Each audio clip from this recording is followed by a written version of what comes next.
우리 살면서 억울한 일 당할 때 있으시죠?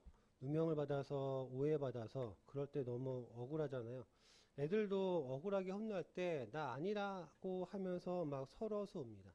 억울한 일을 당하면 우리도 서러워서 울고 싶을 때가 있습니다. 그리고 다른 사람이 억울한 일을 당하면 아니 너는 왜 아니라고 말을 못하니? 네가 안 했다고 말해야지 왜 억울하게 당하고 살아? 이런 말을 종종 하기도 하죠.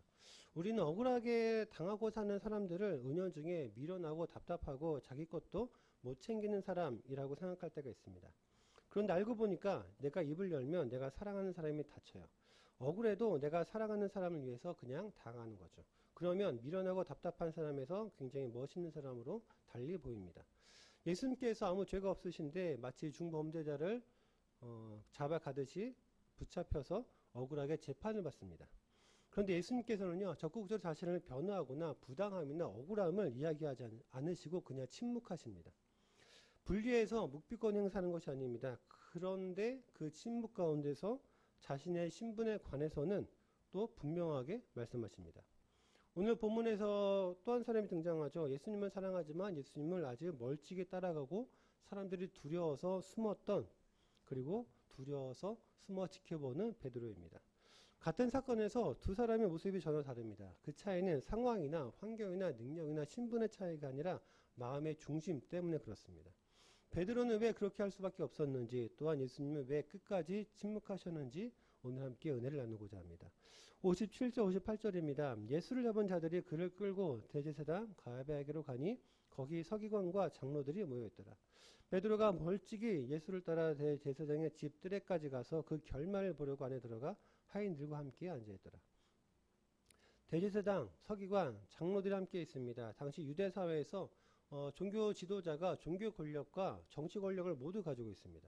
장로들은 지역 유지, 부자들이죠. 경제 권력자입니다. 서기관들, 법률가들입니다. 사법 권력자라고 할 수 있습니다. 그러니까 사두개인, 바리새인들까지 포함해서 이들의 모임을 59절에 보니까 공회, 산헤드린 공회라고 합니다. 이 산헤드린 공회는 로마가 공식적으로 인정한 71명으로 구성된 유대인 자치 통치 기구입니다. 여기서는요, 입법이나 종교나 사법 모든 것을 총괄하는 유대인 최고 권력 기관입니다. 경제, 정치, 종교, 법 모두 한편이 되어서 지금 예수님을 죽이려고 합니다. 그런데 예수님께서 재판받는 시간이요, 이른 새벽입니다. 그런데요, 어느 누가 이렇게 이른 새벽에 재판을 하겠습니까? 아무리 중범죄자라고 할지라도요, 이렇게 이른 새벽에 재판을 하진 않습니다. 속전속결로 뭔가 비밀스럽게 은밀하게 해야 될 때 그러하겠죠. 이렇게 이른 새벽에 붙잡아와서 재판을 한다는 건 의도와 목적이 분명히 있다는 겁니다. 그 속내는 예수님을 죽이고 나서 야 우린 법대로 했어 라는 정당성을 확보하려는 의도입니다. 대제사장 가야바의 관정에 모여 있습니다. 산헤드린 공의회 71명 중에서 23명만 모여도요 의결할 수가 있습니다. 그러니까 지금 최고 권력자 23명이 지금 모여 있습니다. 베드로는요 예수님의 결말을 보려고 멀찍이 따라옵니다. 두려워서 가까이 따라갈 수가 없습니다. 들킬까봐 지금 하인들 속에 숨어 있습니다. 이 모습은 최고 권력자 앞에서 당당하게 신분받는 예수님의 모습과 너무나도 대조됩니다. 다른 제자들은 다 도망갔습니다. 그래도 의리파 베드로였던지라 예수님의 결말을 확인하라고 지금 멀찍이 따라갑니다. 여기서 마태가요 베드로의 두 가지를 이야기합니다. 결말을 보려고, 그리고 멀찍이 따라갔다. 요즘 월드컵이 한창이죠. 저는 월드컵 축구 경기를 볼 때, 우리나라 경기를 볼 때요 실시간으로 잘 보지 않습니다. 그냥 결말만 알면 됩니다. 결말만 알고 나서 이겼으면 3분 하이라이트 같은 것을 보죠. 그냥 맘 편하게 보잖아요. 지면 에이 어차피 진 거 뭘 봐 하면서 하이라이트도 보지 않습니다. 베드로가요 예수님의 결말을 보려고 따라갔다라는 것은요 예수님께서 붙잡히는 순간 이미 돌이킬 수 없는 결과가 나왔고 그 결과를 그냥 확인하기 위해서 따라갔다라는 겁니다. 베드로는요 진심으로 예수님을 사랑하고 예수님을 따랐습니다. 베드로에게 있어서 예수님은 유일한 희망이었거든요. 왜냐하면 예수님을 메시아라고 생각했습니다. 그런데 베드로와 제자들을 비롯한 일반적인 유대인들은 이 생각하는 메시아는요 군사적인 정치적인 메시아입니다. 이스라엘의 독립을 이끌 절대 군주의 모습, 다윗과 같은 전쟁군주. 그래서 이스라엘을 세계의 중심으로 이끌 민족주의적 메시아로 믿습니다. 그리고 내가 처한 현실의 가난, 굶주림, 억압, 착취 등 내 현실의 문제들을 해결하고 내 꿈과 내 이상들을 이루어줄 메시아로 믿습니다. 그런데 그렇게 기대하고 그렇게 사랑하고 그렇게 따랐던 예수님이요, 너무나도 무기력하게 끌려가셨습니다. 예수님의 결말에 따라서 내 인생의 결말이 달라집니다. 예수님께서 로마를 뒤집어버리고 이스라엘 다시 세우셨거나 천군 천사를 동원해서 다 그냥 싹 쓸어버렸으면 내 인생의 결말은 완전 초대박입니다. 그러나 그럴 가능성이 이제 없어졌습니다. 하실 거면 진작에 하셨겠죠.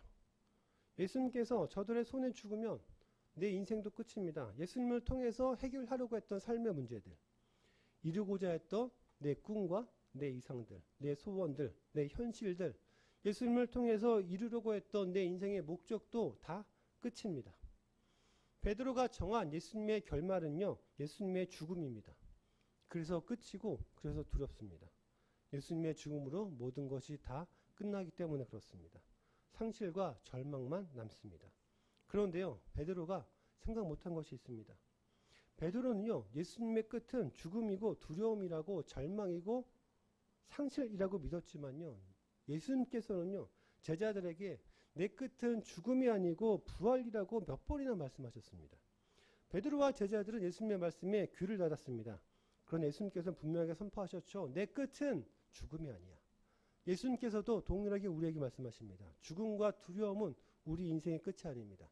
상실과 절망은 우리의 끝이 아닙니다. 예수님께서 선포하신 진짜 끝, 부활입니다.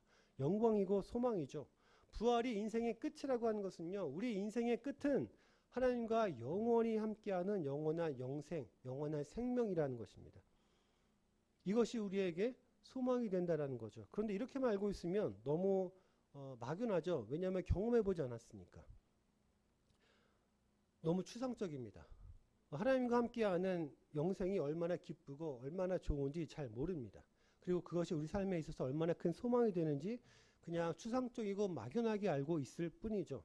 그런데 이렇게 생각하시면 좋을 것 같습니다. 우리 마트에 가면 시식을 하잖아요. 시식을 먹어보고 맛있으면 이것도 사고 맛있으면 저것도 사죠. 그런데 맛없으면 우리 그거 안 삽니다. 마찬가지로 하나님께서 이 땅에서 하나님과 함께하는 영생의 기쁨과 즐거움을 우리가 미리 맛보며 경험할 수 있게 하셨습니다. 어디를 통해서요? 교회와 가정을 통해서. 어떻게 해요? 우리가 서로 사랑함으로, 하나됨으로, 성도와 성도가 서로 교통함으로, 예수님과 서로 하나가 되어서 성령을 통하여 성도와 성도가 서로 교통함으로 누릴 수가 있습니다.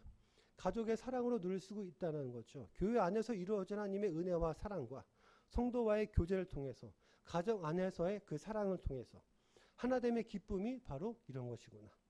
하나님의 은혜가 바로 이런 것이구나. 하나님의 사랑이 이런 것이구나.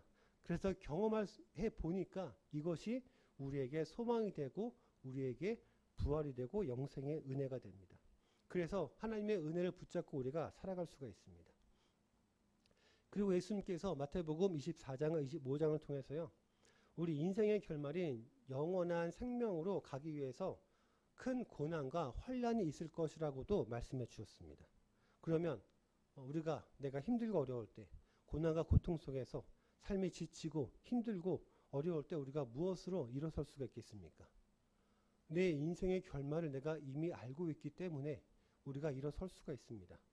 나에게 소망이 되기 때문에, 내 인생의 결말은 나에게 소망이 되기 때문에, 내 인생은 고난과 혼란으로 끝이 아님을 알기 때문에 고난의 현실을 바라보지 않고 우리가 영생을 바라보며 하나님의 은혜를 바라보며 우리가 일어설 수 있다라는 거죠. 고난과 혼란이 나에게 밀려올 때 이런 거 올 수 있어. 예수님께서 이미 말씀해 주셨잖아. 이런 큰 혼란과 큰 고난 나에게 올 수 있어 라며 우리가 미리 대비할 수가 있습니다. 인생의 영광의 과정일 뿐이라고 우리가 그렇게 대비할 수가 있다는 거죠. 내 인생의 진짜 결말을 내가 알고 있기 때문에 우리가 이겨낼 수 있습니다. 고난은 죽음을 향해 가는 절망이 아니라 부활의 영광을 위해 가는 과정일 뿐입니다. 그러므로 성도에게는 고난도 유익이며 고난도 영광입니다. 하나님께서 나를 그 결말로 어떻게 인도해 주실 것이며 나를 어떻게 회복시켜 줄 것이며 나에게 어떻게 소망이 되어 주실 것인지 우리가 기대할 수가 있습니다. 이것이 소망입니다. 그래서 감사가 있고 평안이 있습니다. 지금은요, 어쩌면 내 인생의 고난의 과정일 수 있습니다. 그러나 고난에서 우리의 인생이 끝나는 것이 아닙니다. 괴로움과 아픔에서 끝나는 것이 아닙니다. 두려움에서 끝나는 것이 아닙니다. 이 고난에 대해서 원망하고 불평하고 아우 난 이길 수 없어. 아우 내 인생 도대체 왜 이러지? 난 끝났어. 내가 할 수 있는 것은 아무것도 없어. 이렇게 말할 것이 아니라 내 인생의 결말은 승리와 영광인 그 과정을 위한 고난에서 하나님께서 내가 어떻게 하길 원하시는지, 하나님께서 나에게 무엇을 말씀하고자 하시는지, 하나님의 의도가 무엇인지, 하나님의 뜻은 무엇이며 내가 이것을 어떻게 이겨내야 하는지, 내 인생의 바닥이라고 여겨지는 바로 여기에서 하나님께서 나를 어떻게 승리와 영광으로 회복시켜 주실 것인지 우리가 기대와 소망을 가질 수 있다는 거죠. 고난 속에서도 나와 함께 하시는 하나님의 은혜를 우리가 바라보며 소망할 수가 있습니다. 베드로가요, 예수님을 멀찍이 따라갑니다. 멀찍이 따라간다라는 거 예수님을 따라가는 자세를, 삶의 태도를 의미하죠. 그런데 멀찍이 따라간다라는 것은요, 예수님을 따라가긴 하는데 하나님을 두려워하지 않고 사람들을 두려워하며 예수님께 전적으로 순종하지 않는 태도를 의미합니다. 베드로가 예수님을 멀찍이 따라갔던 이유가요, 예수님이 끝나면 나도 끝나기 때문에, 그리고 사람들이 두려워서죠. 그래서 예수님의 제자라는 사실을 숨기고 사람들의 눈치를 봅니다. 멀찍이라는 그 단어의 의미가요, 관계가 끊어지지 않을 정도의 먼 관계를 의미합니다. 그러니까 끊어질 듯 말 듯 그 먼 관계를 의미하죠. 그런데요, 쫓아가다라는 그 의미는요, 제자로서 동행하다, 누구의 제자라는 긍정적인 의미를 가집니다. 그러니까 베드로 안에는요, 지금 긍정과 부정이 서로 혼재합니다. 베드로가 예수님의 제자로서 쫓아갑니다. 그런데 문제는 관계가 끊어지지 않을 정도로 아주 멀찍이 따라간다라는 거예요. 관계가 끊어지지 않을 정도로만 때로는 눈치 보면서, 때로는 상황에 맞게, 때로는 자로재가하면서 멀찍이 따라갑니다. 그렇게 자신만만했고 큰 소리를 쳤던 베드로였습니다. 베드로의 신앙 고백 정말로 최고였습니다. 예수님께서 최고의 칭찬을 하시죠. 말로는 누구보다도 더 예수님을 가까이 쫓아갑니다. 그런데 행동으로는 멀찍이 예수님을 따라갑니다. 예수님께서 마태복음 15장 8절에서 이사야서 29장 말씀 인용하신 적이 있습니다. 이사야 29장 13절에 보면요, 이 백성이 입으로는 나를 가까이 하며 입술로 나를 공경하나 그들의 마음 내게서 멀리 떠났나니. 그러니까 예수님께서 입술의 고백만으로 나를 따라오는 것이 아니고 마음으로 따라와야 한다라고 말씀하세요. 하나님의 뜻대로 행동하는 것으로 나를 따라와야 한다고 말씀하시거든요. 제자들은요, 3년 동안 예수님의 기적을 경험했습니다. 예수님의 말씀을 들었거든요. 예수님께서요, 직접 능력을 주시기도 했습니다. 그래서 제자들을 파송하기도 하셨죠. 그래서 그들에게서 직접 능력이 나타났습니다. 제자들도 병도 치료하고요, 귀신도 쫓아내고요, 복음을 전했습니다. 그랬지만 그들의 마음에는 이러한 모든 것을 통해서 나 자신의 육적인 욕망을 이루고자 하는 마음만 있었습니다. 내 이름을 드러내고자, 나를 드러내고자 하는 마음만 있었을 뿐이었습니다. 기적과 능력을 통해서 나 자신의 욕망을 이루고자 예수님을 멀찍이 따랐습니다. 내 꿈과 이상을 구현하기 위해서 예수님과 멀찍이 떨어졌습니다. 예수님과 멀찍이 떨어졌던 이유, 이미 결론을 냈기 때문에 그렇습니다. 내 뜻대로 되지 않는 현실 앞에서 베드로는 십자가를 실패라고 보았습니다. 예수님은 실패했어. 그러나 하나님은 십자가를 구원의 완성으로 보셨습니다. 예수님은요, 하나님을 가장 가까이서 따랐습니다. 그래서 예수님의 뜻대로가 아니라 하나님의 뜻대로였습니다. 하나님의 뜻대로 이루어지는 현실 앞에서 침묵으로 계속해서 순종하십니다.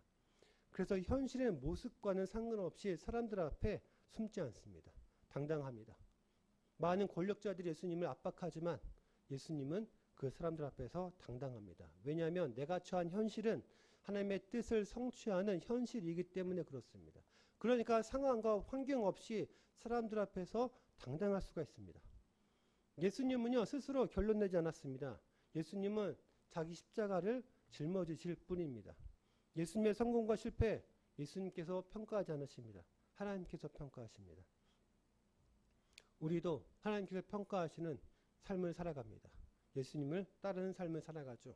가까이서 따릅니까? 아니면 멀리서 멀찍이 따르고 있습니까? 베드로가요, 예수님과 멀어진 것은 어느 날 하루아침에 갑자기 멀어진 것이 아닙니다. 마음이 먼저 멀어졌습니다. 그 안에 하나님의 뜻이 아니라 자기의 뜻이 중심이었습니다. 오늘 우리도 그렇죠. 하나님과 가장 가까워지는 시간이 예배 시간입니다. 우리 지금 함께 예배를 드리고 있죠. 저는 말씀을 전하고 성도님들 말씀을 듣습니다. 성찬으로 예수님과 하나가 되고 함께 즐거운 식탁 교제합니다. 하나님의 은혜를 나누죠. 그런데 마음은 다른 곳에 가 있습니다. 예수님은 나를 보시는데 나는 눈을 감고 다른 곳을 봅니다. 예수님을 보지 않습니다. 예수님은 나에게 계속해서 말씀하시는데 내 귀는 닫혀 있습니다. 예수님의 말씀을 듣지 않습니다. 내 입은 하나님을 찬양하지 않습니다. 하나님의 이름을 부르지 않습니다. 기도의 입이 굳건하게 닫혀 있습니다. 내 삶에 말씀이 없습니다. 우리의 삶이요, 말씀 그 자체가 없는 것이 아닙니다. 기억나고 생각나는 말씀이 없는 것입니다. 그러니까 말씀에 따라서 어떻게 살아갈 수가 있겠습니까? 말씀에 따라서 어떻게 한 주간 말씀을 붙잡고 살아갈 수가 있겠습니까? 한 주간 살아갈 말씀이 없는데 한 주간 어떤 말씀을 붙잡고 어떤 마음으로 살아갔습니까? 내 안에 말씀이 없는데 내 안에 하나님의 뜻이 없는데 오직 내 안에 나 자신만의 뜻이 있는데 도대체 무엇을 붙잡고 살아가십니까? 예수님 가까이 따르는 것의 가장 첫걸음은요, 예배의 은혜입니다. 예배 때 받은 은혜를 가지고 기도로서 그 은혜를 유지하며 한 주간을 살아가는 것입니다. 내 삶의 자리에서 하나님의 은혜를 지키며 살아가는 것이죠. 이 시간은요, 하나님께서 불꽃 같은 눈으로 나 자신을 바라보고 계시는 시간입니다. 하나님께서 거룩하게 구별하신 시간. 이 시간은 우리의 시간이 아닙니다. 하나님의 시간입니다. 하나님과 내가 눈을 마주치는 시간. 하나님께서는요, 예배를 통해서 우리를 가장 가까이 부르십니다. 삶도 마찬가지죠. 내 삶은, 내 자녀는 남들이 부러워할 만한 그런 삶이 되기를 원합니다. 내 자녀는 남들이 부러워할 만한 대학을 다니길 원하고 대기업에 취업하길 원하고 물론 부모로서 바랄 수 있죠. 근데 이러한 모든 것들이 예수님을 따르는 목적이 경제적인 이유와 건강의 이유와 내 가정의 평안과 행복, 나 자신에게 국한된 이유뿐이라면, 세상의 성공을 위함이라면, 그래서 예수님을 따른다면 내가 중심이 된 멀찍이의 신앙이라고 할 수가 있습니다. 그래서 우리의 몸은 교회에 있다고 할지라도, 우리의 생각은 예수님을 생각한다 할지라도 내 육적인 욕망을 이루고자 하는 마음으로 예수님을 멀찍이 따라가고 있을 수가 있습니다. 그렇다면 우리가 왜 멀찍이 예수님을 따라갈까요? 두렵기 때문입니다. 두렵기 때문에. 베드로처럼 두렵기 때문입니다. 내 인생이 실패처럼 보일까봐, 내가 누리지 못할까봐, 내가 세상에 뒤처질까봐, 내가 손해가 되고 내가 아플까봐. 하지만 바로 그 순간 재판 한가운데 계신 예수님은 전혀 다른 모습을 보이십니다. 59절부터 63절입니다. 대제사장들과 온 궁예가 예수님을 죽이려고 그를 칠 거짓 증거를 찾으매 거짓 증인이 많이 왔으나 얻지 못하더니 후에 두 사람이 와서 이르되 이 사람의 말이 내가 하나님의 성전을 헐고 사흘 동안에 지을 수 있다 하더라 하니 대제사장이 일어나서 예수께 묻되 아무 대답도 없느냐? 이 사람들이 너를 치는 증거가 어떠하냐 하되 예수께서 침묵하시고는 대제사장이 이르되 내가 너로 살아계신 하나님께 맹세하게 하노니 네가 하나님의 아들 그리스도인지 우리에게 말하라. 지금 예수님을 죽이려는 목적으로요, 진짜 증거가 아니라 거짓 증거를 모읍니다. 많은 거짓 증인들이요, 거짓 증언을 합니다. 당시 가장 확실한 증거가 증언이죠. 두세 사람의 동일한 증언은요, 법정에서 법적인 효력을 갖는 증거가 됩니다. 그런데 많은 거짓 증인들이 증언을 할 때 한 사람씩 증언을 받습니다. 근데 나중에 맞춰보니까 서로 말이 안 맞아요. 그래서 두 명이 동시에 들어와서 서로 말을 맞추면서 거짓 증언을 합니다. 이들은요, 성전에 관해서 거짓 증언을 합니다. 이 증언을 들었던 종교 지도자들은요, 실제 성전 건물로 보았습니다. 성전에 관한 예수님의 말씀은 그러나 십자가의 죽음과 부활을 의미했습니다. 유대인에게 있어서 성전은요, 하나님께서 임재하시는 장소입니다. 그런 성전을 무너뜨리고 다시 세운다? 성전 모독으로 간주합니다. 두 증인의 증언을 듣고 종교 지도자들은 예수님께서 이 말을 인정하면 하나님을 모독한 행위로 간주해서 신성 모독이란 죄명으로 사형을 시킬 수 있다고 생각합니다. 그래서 예수님께 대답을 요구하죠. 자, 답변해봐. 이 말에 대해서 넌 어떻게 이야기할래? 저 말이 진짜야? 뭐라고 말 좀 해봐. 그런데 예수님께서는요, 끝까지 침묵하십니다. 예수님의 침묵은요, 십자가를 향한 확고한 예수님의 의지를 나타냅니다. 예수님의 침묵은요, 반항하는 게 아닙니다. 항거하는 게 아니거든요. 재판에 불리해서 묵비권 행사하는 것이 아닙니다. 능력이 없어서 침묵하시는 것도 아닙니다. 하나님의 뜻을 성취하기 위해서 침묵하십니다. 이사야서 53장 6절 7절 말씀을 보면요. 우리는 다 양 같아서 그릇 행하여 각기 제 길로 갔거늘 여호와께서는 우리 모두의 죄악을 그에게 담당시키셨도다. 그가 곤욕을 당하여 괴로울 때에도 그의 입을 열지 아니하였으며 마치 도수장으로 끌려가는 어린 양과 털 깎는 자 앞에서 잠잠한 양같이 그의 입을 열지 아니하였도다. 그래서 예수님께서 침묵하셨습니다. 그런데요, 이때 베드로도 침묵합니다. 베드로가 자신을 지키기 위해서 숨어서 몰래 지켜봅니다. 큰 소리치는 것을 좋아하던 베드로가 두려움에 침묵합니다.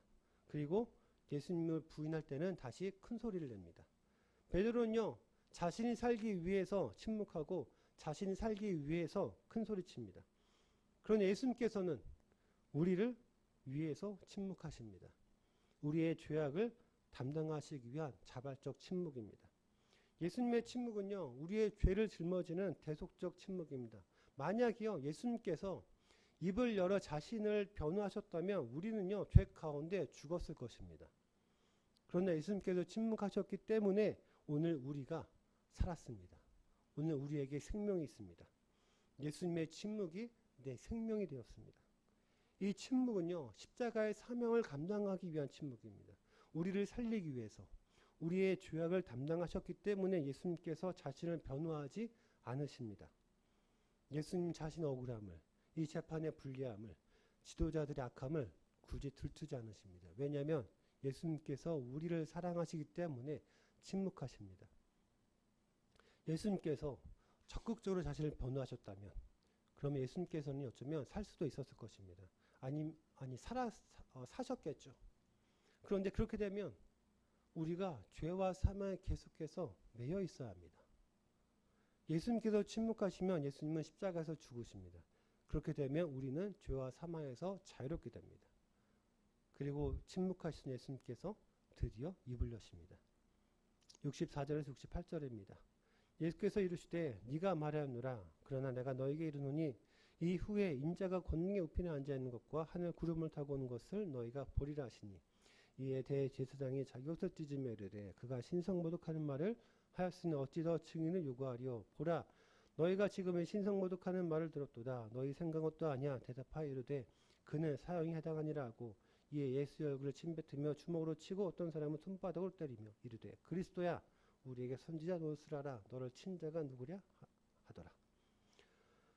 이 산헤드린 공회는요, 사형을 선고할 수 있지만 사형을 집행할 수 있는 집행권은 없습니다. 로마 총독의 허락이 필요하거든요.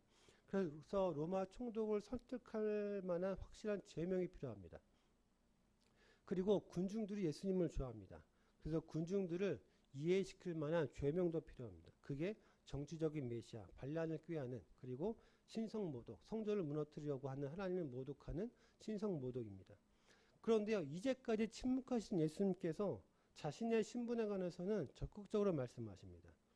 대제사장이 당신이 하나님의 아들 그리스도인이 묻습니다.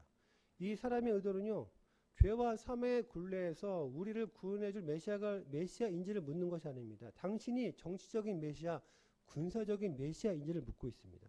이 의미는 당신이 로마의 반란을 일으키려고 했는가라는 거죠. 예수님께서 대답을 하십니다. 이 대답을 들은 종교 지도자들은 예수님을 사형을 청할 제목인 신성모독의 증거를 확보했다라고 단정합니다. 예수님께서는요, 나는 정치적 해방을 가져올 민족적 구원자가 아니고 하늘의 권위를 가지고 이 땅을 통치할 인자 곧 하나님의 아들이라고 말씀을 하세요. 그런데 종교 지도자들이 보기에 예수님은 하찮거든요. 하찮은 죄인에 불과합니다. 우리의 권세에 꼼짝도 못하고 묶여있는 죄인. 그런 존재가 하나님의 아들일 수가 없습니다. 그들의 힘과 권력을 가지고 예수님을 판단하며 침을 뱉고 모욕합니다. 유대인들에게 있어서 메시아는 아주 강력한 존재입니다. 그런데 힘도 없고 능력도 없고 아주 초라하게 체포당해서 죽음을 기다리는 그런 연약한 메시아가 아닙니다. 그러나 예수님의 메시아 되심은요, 하나님의 뜻을 성취하는 십자가를 통해서 드러나는 것이지 사람들이 생각하는 세상적인 힘과 능력을 통해서 드러나는 것이 아닙니다. 그런데 종교 지도자들은 너 같은 하찮은 존재가 하나님의 아들 메시아일 수가 없어. 우리의 권세에 꼼짝도 못하는 내가, 우리의 세상적인 힘과 권력에 꼼짝 못하는 당신이 죽기만을 기다리고 있는 주제에 이들은요, 하나님의 아들 그리스도의 신분을 힘과 권세와 능력과 사회적 신분, 권력 등으로 판단을 합니다.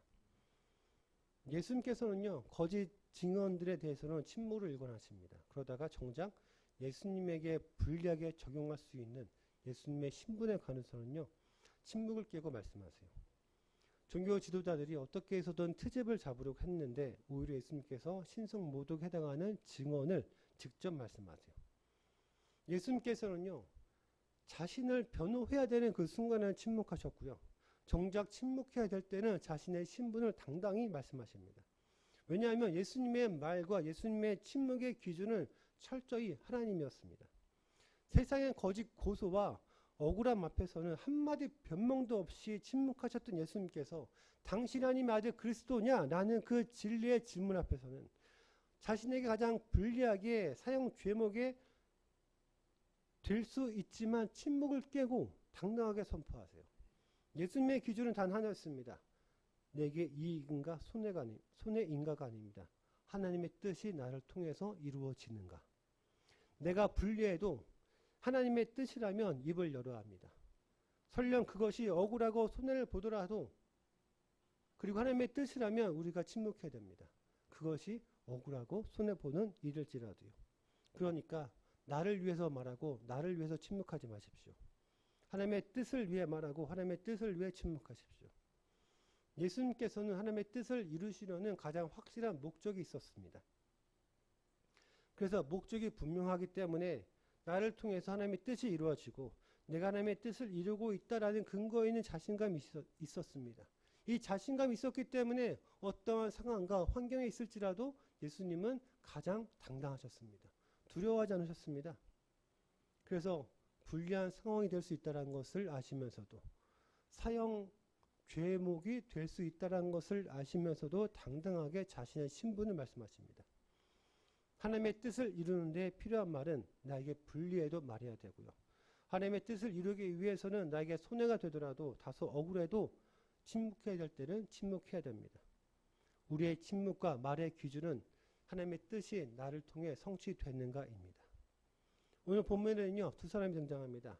한 사람은 멀찍이 예수님을 따라갔던 베드로, 또 한 사람은 침묵하며 십자가를 향해 걸어가시는 예수님. 내 안에도 이 두 사람이 존재합니다. 베드로처럼 손해가 날까봐 두려워서 멀찍이 따를 때가 있습니다. 사람들의 시선이 두려워서 예수님을 모른 척할 때도 있죠. 내 인생의 결말을 죽음으로 생각하며 절망할 때도 있습니다. 그런데 베드로의 상황을 한번 상상해보죠.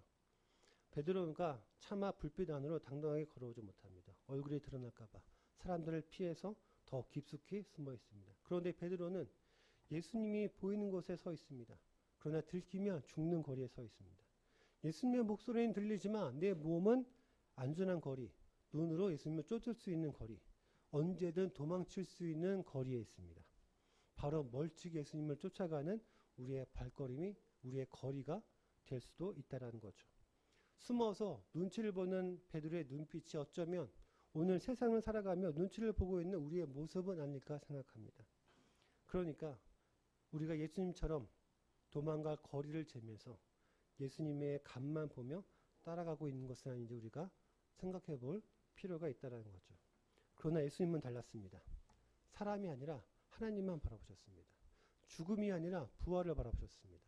나 자신을 살리는 것이 아니라 우리를 살리는 길을 선택하셨습니다. 그래서 침묵하셨고 그래서 말씀하셨습니다. 오늘 우리에게 하나님께서 물어보십니다. 너는 베드로처럼 멀찍이 따르겠느냐 아니면 예수님처럼 하나님의 뜻을 따라가겠느냐. 우리가 예수님이 될 수는 없겠죠.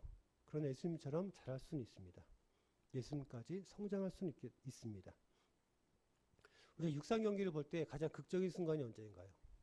가장 꼴찌했던 선수가 막판 스포트로 역전하는 거 아니겠습니까? 베드로와 제자들도 마찬가지입니다. 베드로가 지금은 두려워서 숨어 있습니다. 예수님을 멀찍이 따르고 있죠. 그러나 베드로가요, 성령을 받은 이후에 멀찍이 따르던 사람이 가장 예수님을 가까이 따르는 사람으로 변화됩니다. 더욱더 깊어지거든요. 이것은 우리도 베드로와 제자들처럼 예수님의 은혜로 예수님을 가장 가까이 따르는 사람, 가장 깊어질 수 있는 사람으로 우리가 변화될 수 있다는 겁니다. 그래서 어찌 되었든 따라가는 것이 중요합니다. 지금은 그렇다라고 할지라도 멀찍이 따르고 있다라고 할지라도 어떤 이유와 목적에서든지 예수님을 따라가고 있다 할지라도 일단 따라가면 그러면 변화될 수 있습니다. 우리의 삶을 하나님께서 인도하시기 때문에 그렇습니다. 베드로와 제자들은요, 예수님을 버렸습니다. 예수님을 모른다고 부인도 했어요. 심지어는 예수님의 부활도 안 믿었습니다. 그랬던 제자들과 베드로가 사도행전에서는 부활을 목도하고 성령을 받고 예수님의 십자가를 깨닫게 됐습니다. 예수님의 말씀을 깨닫게 됩니다. 예수님께서 나의 구원자 메시아이심을 믿게 됩니다. 그리고 고난이 우리의 끝이 아니라 생명이고 승리임을 알게 됩니다. 그래서 기꺼이 고난의 잔을 그들도 마십니다. 예수님과 가까워지는 삶을 삽니다. 그들은 영광대 승리의 삶을 살아갑니다. 그렇게 하루하루 열심히 따라가다 보면 말씀이 기준이 되고 기도로 은혜를 유지하고 그렇게 은혜의 하루가 은혜의 한 주간이 될 수 있을 것입니다. 그러므로 오늘 하루의 우리의 결단은 주님, 내가 주님을 멀찍이 따르지 않겠습니다. 가까이 따르겠습니다. 이 하루하루의 결단이요, 한 주간의 결단으로 깊어지기를 주님의 이름으로 축원드립니다.